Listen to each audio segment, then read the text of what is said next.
Because without free and fair elections, the foundation of our political and moral authority will be weak. The president added, I have consistently advocated for free and fair elections in the country because it is the bedrock of true democratic order. He commended the people of Edo State, the parties, candidates and security agencies for conducting themselves responsibly.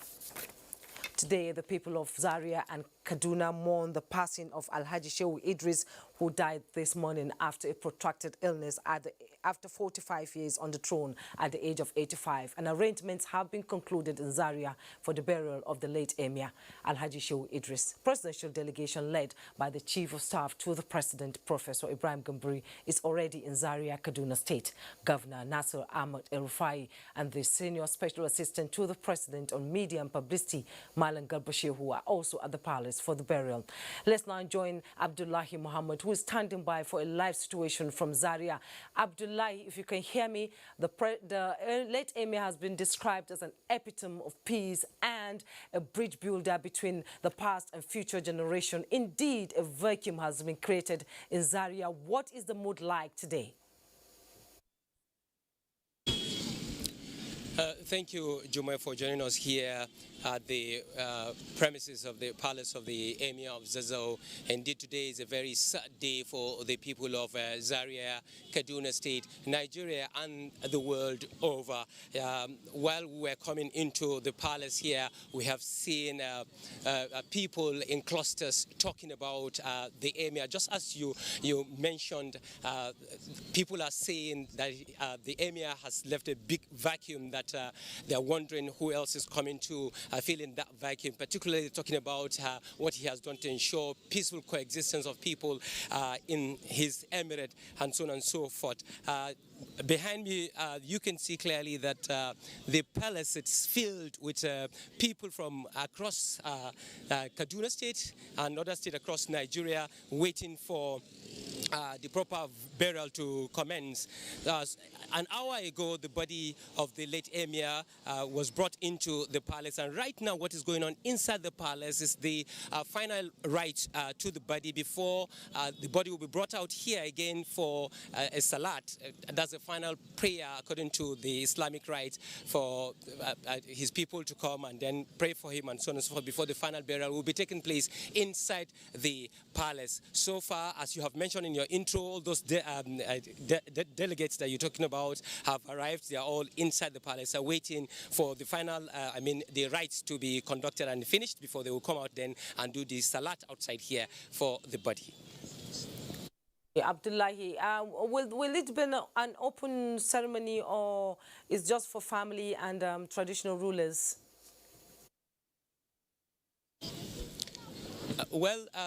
Exactly 5 o'clock, we are expecting that the burial, the final burial will take place here. A lot of people are in there, traditional rulers, people from all walks of life are all in there waiting so we can't say precisely how that's going to play out, but we know that it's a kind of salat, the Islamic rites that is going to take place immediately after the final rites that they will do inside the palace is finished. Thank you so much, Mohammed Abdullahi. Thank you for your input. And as we mourn him, we also celebrate the life of an icon.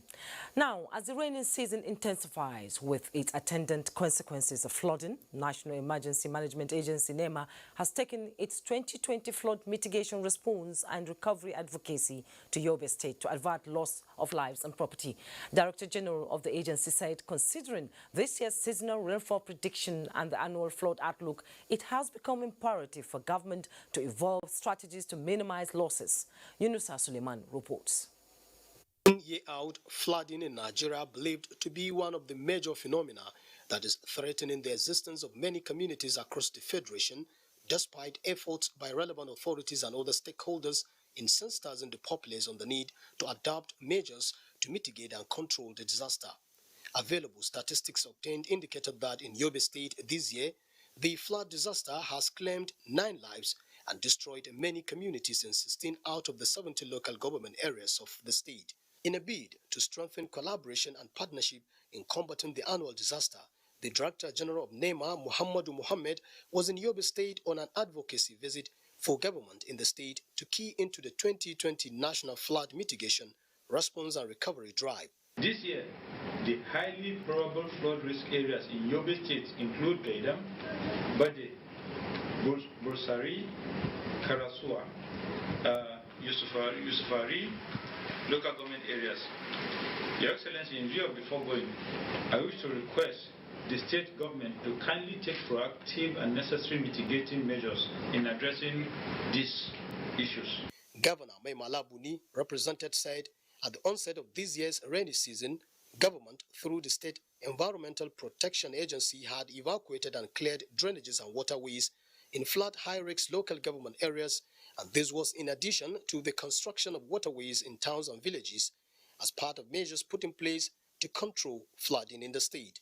The Yobe State government has been doing this. In fact, as part of the effort of state government to contain these floods, the government approved the appointment of local government sanitation committee in each of the 17 local governments. One of the major responsibilities of this committee are to clear drainages so that allow free flow of rainwater, at least to certain within the major towns and the other towns. Highlight of the advocacy visit was the presentation of documents containing the 2020 seasonal rainfall prediction and the annual flood outlook to the state governor and the executive secretary of the State Emergency Management Agency for scrutiny and adoption. In Damaturu, Yunusa Suleiman, NTA News. In another development, the National Emergency Management Agency, NEMA, has tasked Benue State government to brace up towards addressing an impending flood disaster predicted for the 2020 flood outlook. Director Disaster Control, NEMA, Vincent Owen, advocated this when he visited Governor Samuel Otum at the Government House, Makurdi. Charles Abba reports. Nigeria Meteorological Agency has continued to release yearly outlook of flood disasters in the country in order to create awareness and ensure adequate preparation by affected states to rise to the occasion. It is to tackle the agency's flood prediction for the year 2020, which will affect most states of the Federation, including various communities of Benue, that informed the visit by the Director, Disaster Control Department, NEMA, Vincent Owen, to Governor Samuel Otom. He urged Benue State government to put in place effective mechanisms preparatory to addressing the impending disaster in order to sustain the food basket of the nation. Unfortunately, the predicted floods have started to occur in many parts of the country. Therefore, it is imperative to activate all plans and measures against the prediction as the seasons move towards the peak. Governor Samuel Otom, who appreciated various interventions of NEMA in the donation of agricultural inputs and palliative items to the state, said the state government has been sensitizing the people on precautionary measures against flooding. He, however, re-emphasized concern over the silting of River Benue and called for its dredging to forestall adverse flooding in the state. 2017, when the whole state was devastated with flooding, Makurdi was flooded with water everywhere. And the vice president graciously came here and he saw our plight and promised that he was going to work towards the dredging of River Benue. That will be the solution. He also advocated means of water retention or storage to boost dry season farming to enhance food security. In Makurdi, Charles Abba, NTA News. As the flood continues to ravage communities, National Emergency Management Agency makes 26th Battalion in Sokoto to synergize on emergency response. These are more with Musa in our Sokoto Network Center. Hello, Musa. And good evening. The National Emergency Agency, NEMA, has expressed fear over possible flood in 10 local government areas of Sokoto State. Sheikh Mohammed Detti reports that Director General of the agency dropped the hint at an advocacy visit on flood to 26th Battalion Nigerian Army Barracks, Sokoto. The probable flood risk local governments in Sokoto include Gorenyo, Sokoto North, Sokoto South, Sabon Birni, Raba, Isa, Dengeshuni, Kware, and Wurno. NEMA Director General Air Vice Marshal Muhammad Alhaji Muhammad, retired, decried the flood has become a recurring experience in Nigeria. Represented by Director of Special Services NEMA, Engineer Joseph Akujobi, affirmed that the annual occurrence of flood is threatening the agricultural potentials of Sokoto State. Sokoto State is known to be one of the major food producers in the country, with citizens engaged in farming activities. He affirmed that the annual occurrence have continued to threaten the potential of food production in Sokoto. Even though climate change is largely blamed for the increasing phenomenon, the Director General called on all and sundry, government inclusive, to adopt strategies capable of minimizing losses.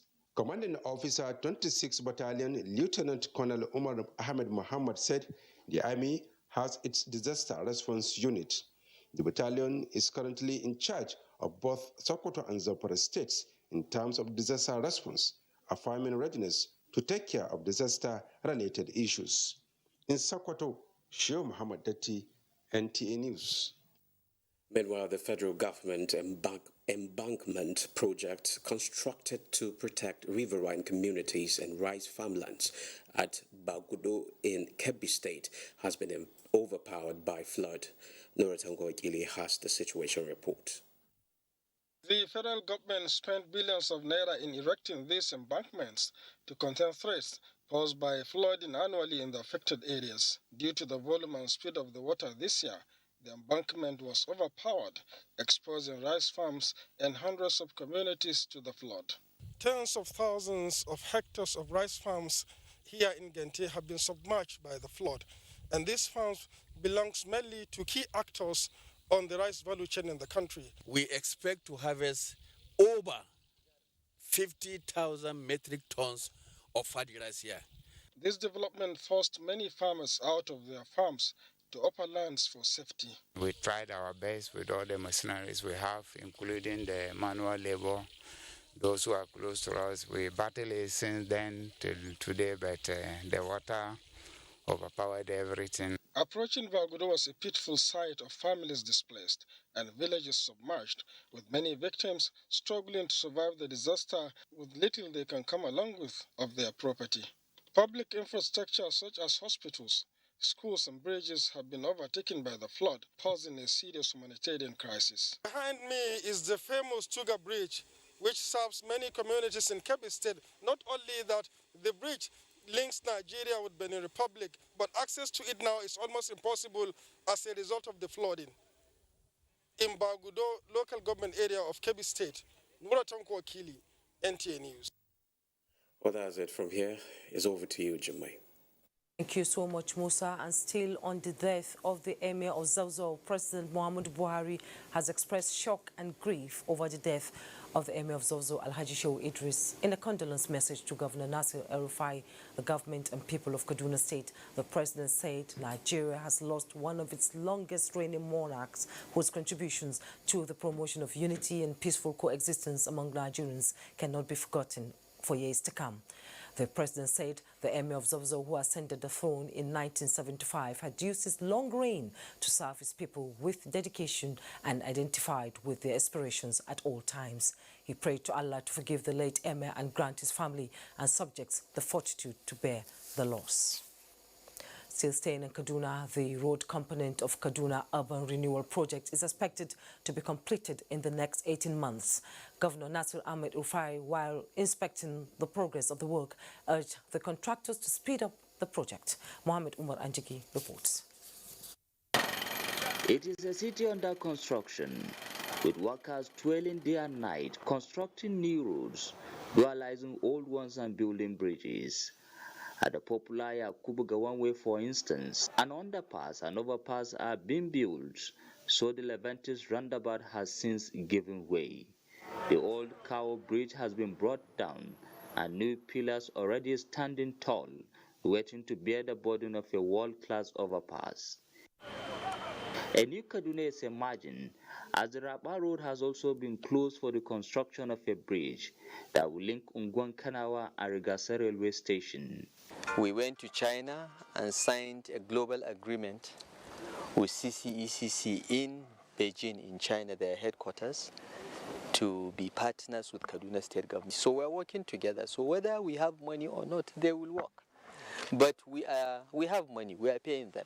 When we launched this project, we gave them an advance payment of 10 billion naira. This 5.6-kilometer road linking Millennium City through the Eastern Bypass is receiving desired attention as work progresses on it. This is in addition to the housing projects springing up in the area. In Kaduna, I am Muhammad Umrajingi, NTA News. Still talking infrastructure development, the industrialization drive of the Osun State government receives another boost as Governor Boyega Oyetola flags off Osun Ethanol Biorefinery in Iragbiji. When completed, the refinery is expected to provide additional 10,000 jobs in the state. Correspondent Joshua Ogunjide reports. Ethanol, a byproduct of cassava, is one of the safe energy sources the world has embraced as a measure to also prevent global warming. Against this background, Osun State government, through public-private partnership, welcomed the establishment of the ethanol biorefinery factory at Iragbiji as an harvest of the Osun Economic and Investment Summit, convoked in November 2019 to stimulate the economy of the state. Osun Ethanol Biorefinery factory will be operating on over 21 hectares of land. Consider to it as equity. On full operation, it is estimated that it will attract about USD $70 million to the state and generate over 10,000 jobs. There will also be 3 bio-gel microplants in strategic locations across the state to carry out the gel production and packaging over the next 4 years. It will also in turn promote cassava business in the state of Osun, as well as market linkages for proper local and international trade of the finished products. When completed in the next 36 months, the Osun Ethanol Biorefinery will generate an estimated 10,000 jobs with a production capacity of 7 million liters of biofuel annually. From Iragbiji, Joshua Ogunjide, NTA News. Let's now join Larry in our Ibadan Network Center as Oyo APC moves to reconcile aggrieved members in Ibadan. Hello, Larry.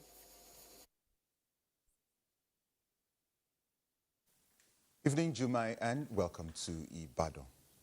Aggrieved members of the All Progressives Congress, APC, in Oyo State, who defected to other parties during the 2019 general elections, have returned to the party as part of the ongoing APC reconciliatory efforts in the state. Correspondent Shola Wahid has the details. At the reconciliatory meeting, aggrieved members of the APC, including those who moved into other factions and other political parties, converged to chart a new path for a stronger and a united force for the state. From the 33 local government areas of Oyo State, the mood of members of the All Progressive Congress reflected in the new commitment which the party is experiencing in the state. I went home. Home is APC. We belong to the same lineage, and we have always belonged to the same political school. For this meeting is to bring APC back to life in Oyo State. You can never see a candidate's name on the ballot paper. It's the party's name that you always see there. It was intended, it was conveyed to let old hands that issues and circumstances has put afar to come together and come and ruminate on issue of common concern. Strategies were discussed at the meeting and alliances formed within the party ranks for stronger progressives. In Ibadan, Shola Wahid, NTA News. Moving on to a story from the education sector. As schools in Ogun State prepare for the reopening after COVID-19 lockdown, arrangements are being finalized to train teachers on security consciousness across the state. Commandant, Nigerian Security and Civil Defense Corps, Ogun State, Hamad Abodurin, disclosed these during a tour of NSCDC formations in Imekwafon local government area of Ogun State. Musa Toliat has the details.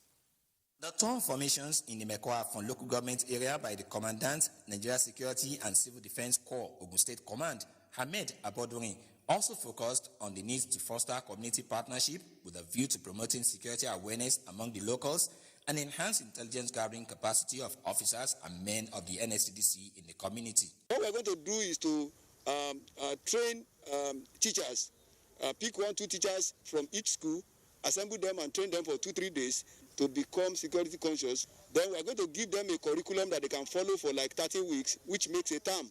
This informed the discussion between the NSCDC boss and the leadership of Imekwa for local government area. Training of the children on security consciousness is well appreciated, and the local government will key into that also. Thereafter, the commandant met with the officers and men of the NSCDC, where he advised them to work in concert with other security agencies to check organized crimes and curb smuggling along the border community. In Imeko, Musa Toliat, NTA News. And I'll hand you over to Jumia in our Abuja studios for continuation of Nationwide. Thank you, Larry. Now, in line with the global best practice of modern Air Force operation, the Nigerian Air Force has trained and graduated 24 repellers at the annex of Regiment Training Center, Bauchi. Muazu Hassan reports that the force also inaugurated 219 personnel for Special Force Course 7, 2020.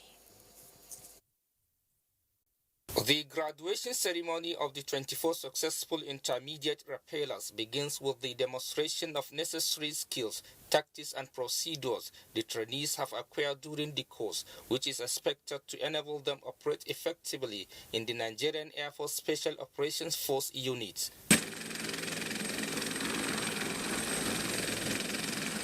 Chief of Air Staff Air Marshal Sadiq Baba Abubakar, represented by the Air Officer Commanding Ground Training Command, Air Vice Marshal Idi Amin, says the course was designed to equip the instructors with what it takes to adequately mold the trainees into the best special force operatives. At this juncture, that we are proud of the standard of knowledge and skill which the instructors inculcated in the trainings of various courses, as well as being demonstrated by the special forces involved in various internal security operations across the country. We urge you not to rest on your oars, but to continue to work assiduously for further improvement. The 219 personnel inaugurated for the Special Course 7, 2020 comprise 14 officers and 205 airmen and airwomen. The course is said to be very rigorous and is expected to produce resilient, trustworthy and professional special forces. In Bauchi, Muaz Hassan, NTA News. More than 500 youths and women from different communities across the country are to undergo training in various skills acquisition program aimed at enhancing government's economic recovery and growth plan. Elizabeth Yila Lamido reports that the training is an initiative of the National Agency for the Great Green Wall, flagged off in Kano. The report. An effort to combat desertification, land degradation and drought, the National Agency for the Great Green Wall takes an approach that emphasizes poverty reduction, capacity development and sustainable livelihoods in communities. The entrepreneurship and skills acquisition will give succor to the rural people and reduce the high rate of unemployment through training in the act of tailoring, knitting, perfume and soap making. Government gave me a knitting machine. May God bless them. I was given a sewing machine, so my life will change. I will have something doing together with what I have been doing before. Government has supported me with a sewing machine. May God reward them. The Minister for Environment, Mohammed Mahmoud Abubakar, who flagged off the program, presented the participants with their training equipment as he engages in a commemorative tree planting. After this, we will again undertake another initiative. It may not necessarily be in the same area, but any area that can improve the welfare, the well-being, the livelihood of the people that will be trained. At the end of the day, these trainees will be masters of their own art. They will generate income, they will raise the family income and ensure sustainable livelihood in their respective communities. The training is to be carried out in 11 states, with 55 pilot communities having a minimum of 9 trainees from each community, as well as 5 skill acquisition centers located in Kano, Bauchi, Katsina, Sokoto, and Yobe states. In Kano, Elizabeth Yilalamido, NTA News. Governor Nwanyi inaugurates Police Area Command in Udenu, Enugu State. For these and more, Mina Okwabasi is our guide. Hello, Mina. Hello, Jumai. Good evening and welcome to Enugu. Travelers along the Enugu-Makurdi Highway, as well as residents within the Udenu Police Area Command, are now assured of stricter security with the completion and inauguration of the Area Command headquarters in Oba, Udenu local government area of Enugu State. Inaugurating facilities at the permanent site, Governor Ifeanyi Ugwuanyi expressed the gratitude of his administration to the Inspector General of Police, Mohammed Adamu, for approving the site to enhance security of the area and its jurisdiction. Susan Eze has details. Carved out of the former Nsoka Area Command in Enugu State, the Udenu Area Command, since its creation in December 2017, has been operating from temporary sites. This ceremony, which marks the official move to the permanent site of the Area Command headquarters in Oba, is quite significant, owing to the strategic nature of the area as a gateway to and from the north, the southeast, and the south-south zones through the Enugu-Makurdi Highway. Due to the increasing number of officers and men of the command, Governor Ugwuanyi noted that it became imperative to provide a permanent site. With the donation of about 3 hectares of land by the Ohomo-Oba community, the state government, he said, diligently provided the facilities currently on ground. I'm immensely grateful to the Inspector General of Police for approving of the Police Area Command. Today, as we stand on the threshold of history, we are happy that the permanent site of Police Area Command headquarters of that is ready and fervently hopeful that it will change the security narratives within its area of jurisdiction.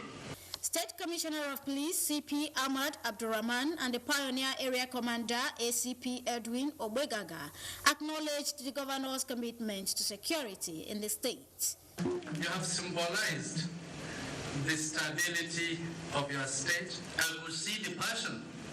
The community leaders assured of their support for this area command, which covers 5 police divisions in Enugu. Susan Eze, NTA News. The high rate of gross reduction in the moral values of today's youth has become a source of great concern. A society with such deterioration or outright collapse in upholding societal values, beliefs, norms, and ethical standards of its youths seem to have a bleak future staring at its face. What is responsible for such alarming increase in the rate of moral decadence amongst youths of today? Correspondent has details. The hunger and thirst for good things of life have set youngsters running on the fast lane of internet frausterism, obtaining by tricks, kidnapping, prostitution, and other debasing and immoral acts just to acquire quick wealth. Moral decadence is one cankerworm that has continued to eat deep into the fabrics of our society. Cultural contact, of course, is one of them. There's been a total lack of interest in other educating and legitimate means of livelihood, while some youth struggle to engage in legal trades and ventures that build up their capacity to handle more tasking challenges of life. Others seek the easy way out. It was a blame trade amongst respondents who incessantly point accusing fingers on both parents and the society for not providing the enabling basic background and environment to inculcate good moral standards on youths of today. Parents will encourage their children to go and wear short wears, skimpy skirts, tights, and the rest. If you see a mother, it will dress her child on indecent dressing, and when the child grew up, he or she will follow that way, thinking that the mother is training her very well. Respondents, however, call on parents and government to retrace their steps, go back to the drawing board, and put the necessary machineries in place to nip this ugly trend in the bud. In Enugu. And that's a bit from here, Jumai. It's back to you for the rest of Nationwide. Thank you, Mina. Now, in its continuous efforts towards improving civil-military relations in troubled areas, the Nigerian Defense Headquarters is targeting to reach over 5,000 people in communities of Zongo Kataf in southern Kaduna with free medical services. Saadatu Mohammed Kafo reports that the two-day exercise started with Kamuru Ikulu community. A series of violent crises in southern Kaduna in recent times, leading to mass killings and destruction of properties, the Nigerian Defense Headquarters has reached out to people in Ikulu community through free medical outreach to instill confidence among the people and engender military relations. We are here, doctors, nurses, and pharmacists, and other health professionals to see how we can help the community to alleviate some of their medical challenges that they have in this community. Services rendered include deworming for children, eye tests and insuring of glasses, dental care, free insecticidal treated nets for pregnant women, among others. Words of gratitude came from the community head as well as beneficiaries, commending the effort of the Nigerian military towards addressing their health needs. The Defense Headquarters for this good gesture, bringing a lot of people, materials to come and help our communities. I appreciate the military very well. Pray for the defense so that the work they are doing, God will help them. The free medical service, which will last for 2 days, is expected to cover 5,000 people within the community. From Ikulu community, Zongo Katav local government area of Kaduna State, Saadatu Mohammed Kafa, NTA News. Well, Minister of State Mines seeks partnership for economic prosperity. Gabriel brings us up to speed on these and other stories from Port Harcourt. Hello, Gabriel. And welcome to Port Harcourt. Minister of State Mines and Steel Development, Dr. Uchechukwu Samson Oga, is soliciting partnership with the Cross River State government to ensure economic prosperity through diversification on mining, agriculture, and digital economy. The minister stated this during a two-day working visit to Cross River State. Paul Eber completes the reports. Cross River State boasts of 5 out of 7 priority mineral resources selected by the federal government for development. The visit of the Minister of State, Mines and Steel Development is therefore geared towards sharing the federal government's vision on the development of the nation's mineral resources in the state, strengthen areas of partnership and sensitize miners to conduct their activities under environment-friendly conditions. Support for the realization of the Bakassi Deep Sea Port and the Superhighway projects are also identified as some of the most proficient means to exporting the nation's solid mineral resources from northern Nigeria. There's a need for us to have a good symbiotic relationship between the two so that we'll be able to get the minerals to serve our nation and use it to build our economy. The federal government find means where they can supervise the issuance of mining cadasters on the basis of the supervision of the state. The minister equally had a town hall meeting with mining operators and other stakeholders in the state. The minister and his entourage visited some projects undertaken by the state government as well as mining sites in various local government areas. In Calabar, Paul Abel, NTA News. The imminent flood prediction calls for urgent proactive measures from citizens and government by way of clearing the drainages and preparing to move victims to high ground to avoid the havoc of the flood. This is the thrust the speakers at a stakeholders meeting of the National Emergency Management Agency, NEMA, in Port Harcourt. Robinson Deratede has the details of this report.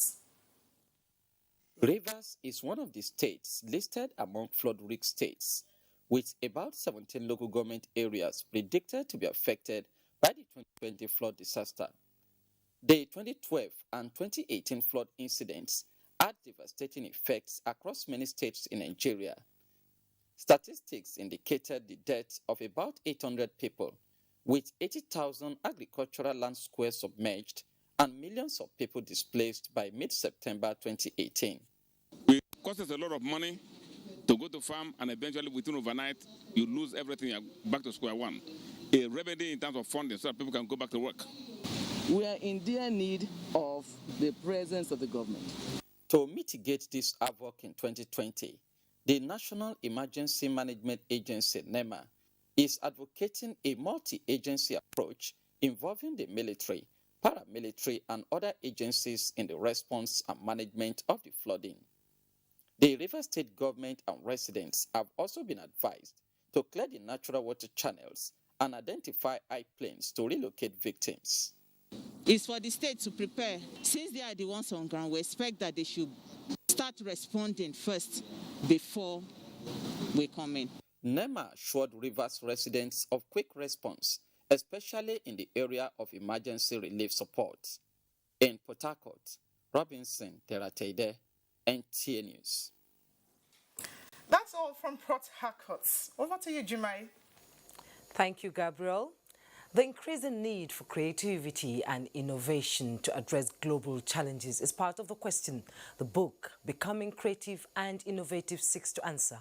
The unveiling of the book was recently held in Abuja to change the narrative amongst young people on how to champion their creative minds. Glory Abo reports. Where entrepreneurship is taking the lead, creativity becomes optimal for innovative ideas. The book, Becoming Creative and Innovative, explores diverse skills in achieving successes in developed economies and steps to accessing the creative spirit, especially in a digital age, which is hinged on how to foster creative intelligence capabilities throughout the society. The book, which is co-authored by a Chinese, Kosin Kim, and a Nigerian, Osai Elome, was recently launched in Abuja. Looking at the prevailing economic situations where people or everybody want to depend on the government to earn a living, I strongly believe that with this book, number one, individual will come to know that there's a deposit of God in them that they need to exploit. With the launch of this book, I want to believe that the eyes of Nigerian youths will be open to the fact that you need to be diligent.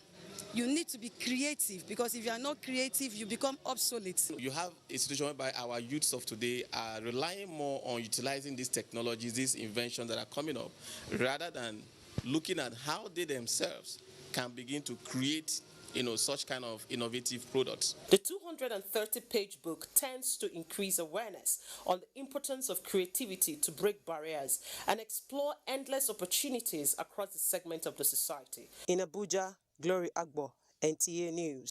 As long as there is no cure for COVID-19 or vaccine for COVID-19, observing the non-pharmaceutical protocol is the way to go. This was the stand of the Nigerian Society of Indigenous Spouses Forum during its maiden edition of the end of tenure ceremony and award presentation with the theme General Health and Well-being during the COVID-19 pandemic. Haman Japani reports. Addressing the issue of general health and well-being during the COVID-19 pandemic, National Coordinator of Presidential Task Force on COVID-19, Dr. Sani Aliwu, Director General NATIP, Julie Oka Donley, and Managing Partner, Ethon Consult Limited, Nneka Grancia Osuki, believe that federal government has done much in the last 6 months, which has seen the most test centers across the country amid opening up the economy, with the advocacy for Nigerians to be proactive. We need to get on top of this so that we can go back and grow our economy as well and allow our children to go to school, and also for our health system to recover so that we do not have this really negative impact on other health indices such as childhood vaccination, malaria, etc. We've been carrying out arrests. People have been raping, violating women's rights, boys' rights, men's rights. So we just go on carrying our jobs and trying to prosecute them. The forum promises to continue to support government at all levels, as well as assist most vulnerable Nigerians as part of its corporate social responsibility. Providing support system to our engineering spouses and impacting communities through our reach-out programs and projects. reaching out to the less privileged, especially of widows and children, the vulnerable in the society. That has been what we've been doing for these past 2 years of my tenure. And I believe that when we have more women on board, we'll definitely be able to drive more prosperous policies that would attract development and sustainable social development for our people. 16 Nigerians were honored for their contributions to national development. Hamman Germany, NTA News. We now join Abdullahi Muhammad in Zaria for the burial of the late Emir of Zaria, who died today after a protracted illness. After a 45 years reign on the throne, he was 84. Abdullahi, the burial is about to commence now, I believe. Yes, Jumai. If you look at it, the crowd here is unprecedented, Jumai. Every space that you can think about here at the premises, I mean the environment around the palace of the late Emir of Zazzau is taken over by people from across Nigeria, from all walks of life. This is an Emir that has won the love of so many Nigerians, and they're all here, first of all, to be part of the prayer that is going to take place just some few minutes later, and also to condole the family of the late Emir. Just look through my camera, you will kind of appreciate the number of people that have come over here to condole the family of the late Emir of Zazzau, His Highness Sheikh Idris. This is the Emir that has spent about 45 years on the throne here as the Emir of Zazzau, and during his lifetime I can tell you that he has touched the lives of many. All that he has done throughout his life was to preach peace and then ensure development comes to the land of Zazzau itself. And that explains why so many people are here for him. I can tell you the delegation from the presidency are all in there, the governor of Kaduna State. In fact, the Emir of Kano just came in a couple of hours ago, and they're all in preparation.